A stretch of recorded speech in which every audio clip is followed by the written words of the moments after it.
Les évacuations se multiplient au Soudan alors que les combats entrent dans leur deuxième semaine. Ce dimanche, un convoi français a été pris pour cible par les milices des FSR. Les débarquements de migrants se poursuivent en Italie. Ce week-end, une centaine de personnes sont arrivées dans plusieurs ports du sud du pays.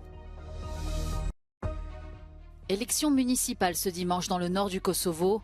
Un scrutin important pour Pristina qui tente de s'imposer dans cette région à majorité serbe.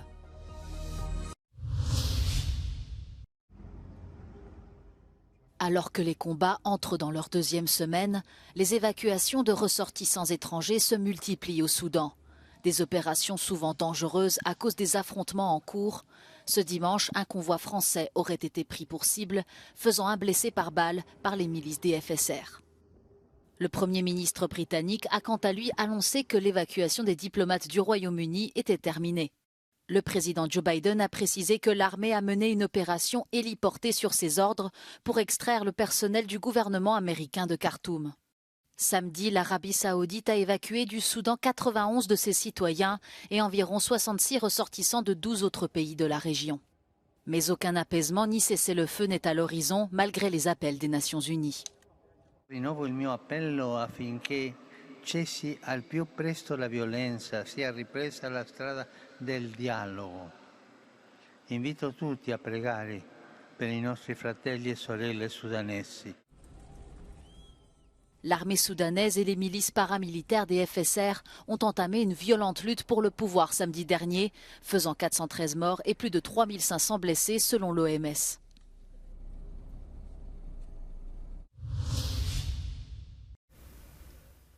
Les débarquements de migrants se poursuivent en Italie. Ce week-end, 29 rescapés sont arrivés au port de Bari, dans le sud du pays, à bord du navire Ocean Viking. 69 autres personnes atteindront le port de Ravenne à bord du navire Humanity One mardi. Les migrants, secourus alors que leur petite embarcation coulait au large de Malte, viennent en majorité du Bangladesh et du Soudan. 2 d'entre eux sont mineurs et fuient les combats qui font rage dans le pays depuis une semaine. Leur voyage a duré 7 jours, dont les 2 derniers à bord de l'Ocean Viking. Samedi soir, 90 migrants ont atteint le port de Rochella Ionica en Calabre à bord d'un patrouilleur des gardes-côtes italiens. Plus de 35 000 personnes sont arrivées en Italie depuis le début de l'année, 4 fois plus qu'à la même période il y a 2 ans. Face à cet afflux, Rome a décrété l'état d'urgence. Il durera environ 6 mois et fournira 5 millions d'euros aux régions confrontées à la crise.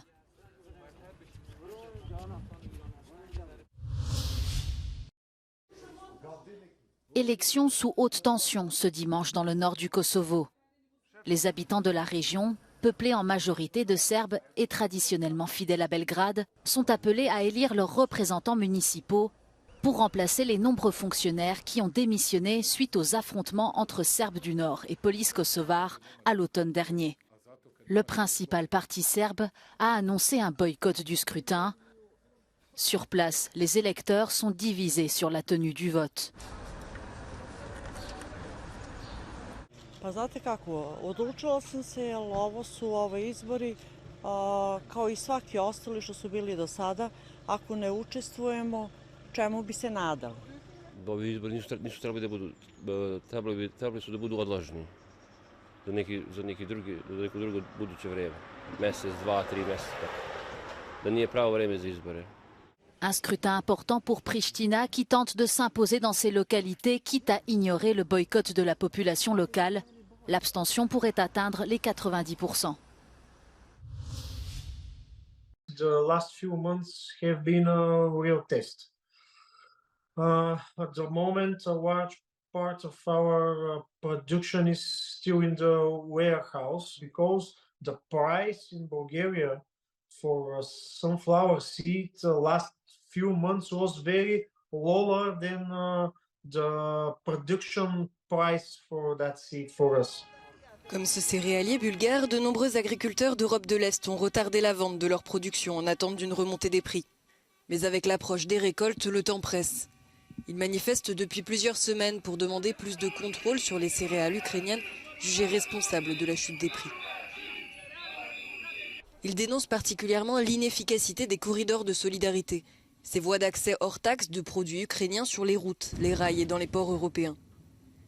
Des céréales destinées à des marchés tiers et des pays émergents, mais qui ont finalement inondé les pays frontaliers avec l'Ukraine.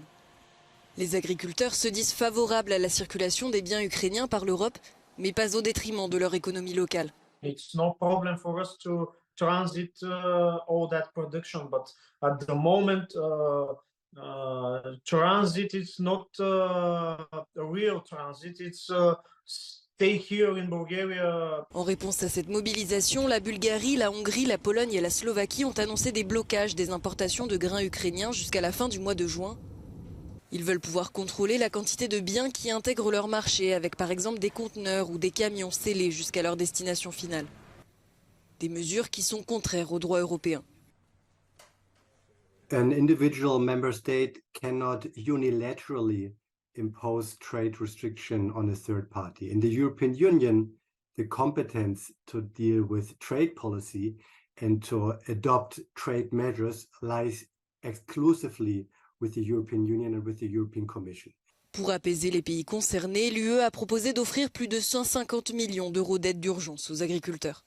Les mesures que la Commission propose sont maintenant, dépendent maintenant du retrait par les États de leurs mesures unilatérales pour que nous puissions avancer vers un cadre européen. Les troupes ukrainiennes ont activement préparé leurs nouvelles unités pour une contre-offensive majeure ces derniers mois. Politiciens, militaires et experts évoquent de plus en plus souvent le scénario d'une frappe en direction de la mer d'Azov, près de la ville de Melitopol, aujourd'hui sous contrôle russe. Une tactique qui permettrait une percée dans les territoires occupés et couper les voies terrestres vers la Crimée. D'autres directions possibles incluent une attaque sur les flancs des forces russes, à l'est dans la région de Lugansk ou au sud dans la région de Kherson, qui libérerait la route vers la Crimée. Selon des documents du Pentagone qui ont fuité en ligne, l'opération pourrait commencer fin avril. Les experts occidentaux évoquent quant à eux les mois de mai ou de juin, mais il est possible que Kiev tente une autre stratégie pour garder l'effet de surprise.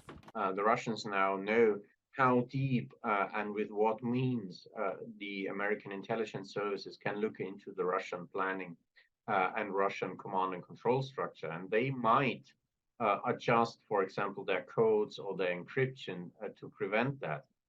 If that happens, and if Western intelligence at the time of the counteroffensive is less precise than it used to be, that would be a bad thing for Ukrainians.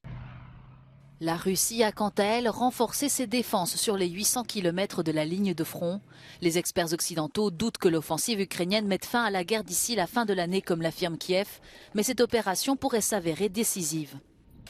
If they've achieved significant success, then I think they'll be in a position to force the Russians to the table and perhaps extract some kind of concessions, particularly if Crimea is threatened. Putin really won't want to lose Crimea. But if the Ukrainians haven't achieved much success, then I think they'll be facing a lot more pressure from their allies, who are really at the limit, I think, now, or approaching the limit of what they're willing to give in terms of assistance and equipment. And so Ukraine will probably face a lot more pressure to find some kind of status quo ceasefire. En Ukraine, la faculté de médecine de Lviv accueille à nouveau des étudiants indiens en 5e année. Beaucoup sont partis lorsque la guerre a éclaté. Ils reviennent aujourd'hui pour terminer leurs études. Décrocher signifierait perdre les 4 dernières années de formation et avoir dépensé 4 500 € par an en frais universitaires sans obtenir de diplôme. Different feeling because for the first time in life we were experiencing this kind of thing. Like more than us, our parents were worried back there in India because they didn't know exactly what's happening here and everybody was so panicked. L'université a mis en place des abris pour assurer la sécurité des étudiants en cas de raids aériens. When foreign students came back, we care about their safety. We organized and equipped such shelters where students can go down in the case of alarm. En Inde, des études similaires coûteraient plus cher, environ 11 000 € par an. We are in the 5th year. We don't have such choices to go other side as well. We won't be accepted because of the last year. We have internship only. We don't have the study so much. So these are the reasons by which we are here. L'université de médecine de Lviv, en Ukraine, accueille des étudiants originaires de plus de 40 pays.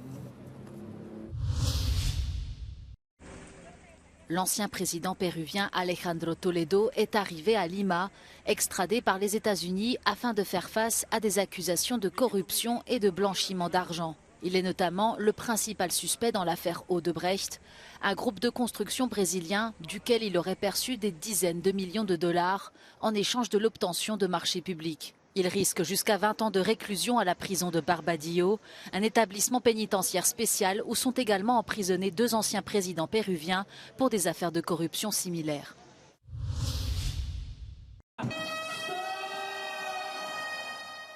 Le Marocain Lashgar Chakib et l'Éthiopien Feigné Goutebo Gemeda sont les vainqueurs de la 36e édition du Marathon de Belgrade.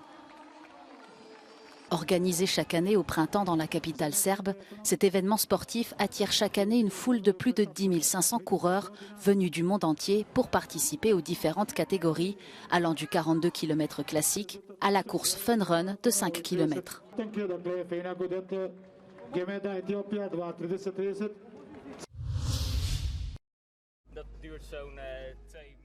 Le défilé floral, le plus grand festival de printemps des Pays-Bas, a eu lieu ce week-end entre les villes de Nordwijk et de Haarlem. Selon les organisateurs, l'événement attire chaque année près d'1 million de personnes venues admirer le travail de plus de 1500 bénévoles. Fondé en 1947 par un producteur de Hildegom, le défilé floral est inscrit sur la liste du patrimoine immatériel de l'UNESCO, aux côtés d'une trentaine d'autres défilés aux Pays-Bas et en Belgique.